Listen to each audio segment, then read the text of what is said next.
Morning students, how are you all? I hope you are all fine.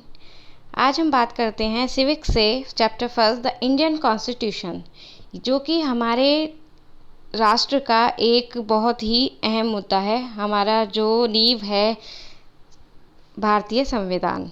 तो अब हम बात करते हैं भारतीय संविधान की। The Indian constitution 1934 the Indian national Congress made the demand for a constitute assembly.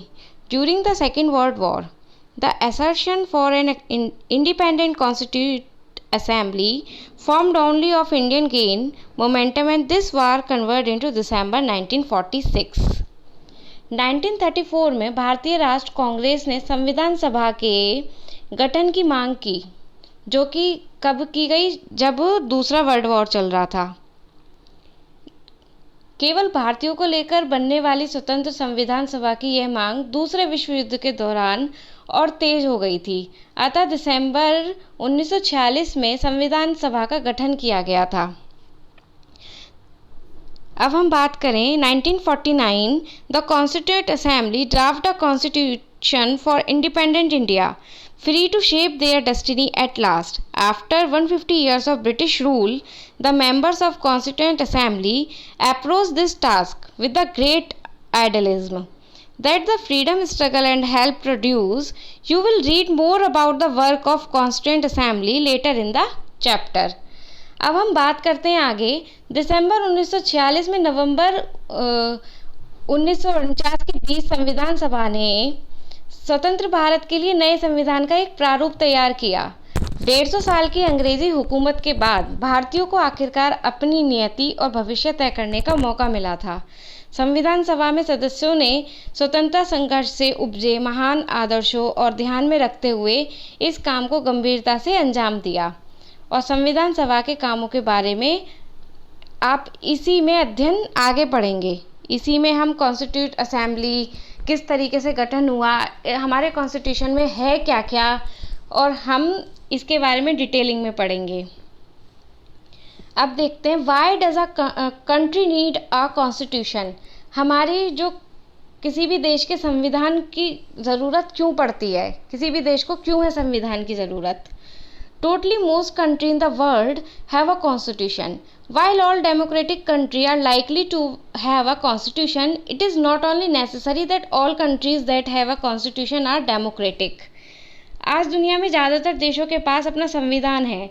आमतौर पर सभी लोकतांत्रिक देशों के बारे में उम्मीद की जा सकती है कि उनके पास संविधान जरूर होगा, लेकिन इसका यह मतलब नहीं है कि जिन देशों के पास अपने संविधान होते हैं वे सभी लोकतांत्रिक देश ही होंगे। संविधान कई उद्देश्यों की पूर्ति करता है। पहला, ये दस्तावेज और उन आदेशों को सूत्रबद्ध करता है जिसके आधार पर नागरिक अपने देश को अपनी इच्छा और सपनों के अनुसार रच सकते हैं। एक वर्ड होता है हमारे पास डेमोक्रेसी, लोकतंत्र। ये इसके बारे में आपने पहले सुना भी होगा, पढ़ा भी होगा। तो अब हम बोलते हैं, अगर हम आज सिविक्स में मेनली बात करते हैं तो हम करते हैं कि हम लोकतांत्रिक भारत के नागरिक हैं, जो कि हमारी गरिमा को आगे बढ़ाने में मदद करता है। लोकतंत्र क्या होता है? जिसमें हमें ये हक मिलता है कि हम अपना शासक खुद चुन सकते हैं, हम अपनी चीज़ों को खुद तय कर सकते हैं। जबकि जब ब्रिटिश रूल था तब ऐसा नहीं था। आज हम बहुत सारे फैसले हैं जिन्हें हम बता सकते हैं, ऊपर तक पहुंचा भी सकते हैं कि हम कैसा चाहते हैं। First it Lay's out certain ideals that from live in, or put another way, a constitution tells what the fundamental nature of our society. A country is usually made up of different communities of people who share certain benefits but may not necessarily agree on all issues. अब हम ये जानते हैं कि हमारे समाज का मूलभूत स्वरूप क्या हो। देश के भीतर आमतौर पर कई समुदाय रहते हैं, उनके बीच कई बातें समान होती हैं, लेकिन ज़रूरी तो नहीं है कि सारे मुद्दे पर एक दूसरे को सहमति हो।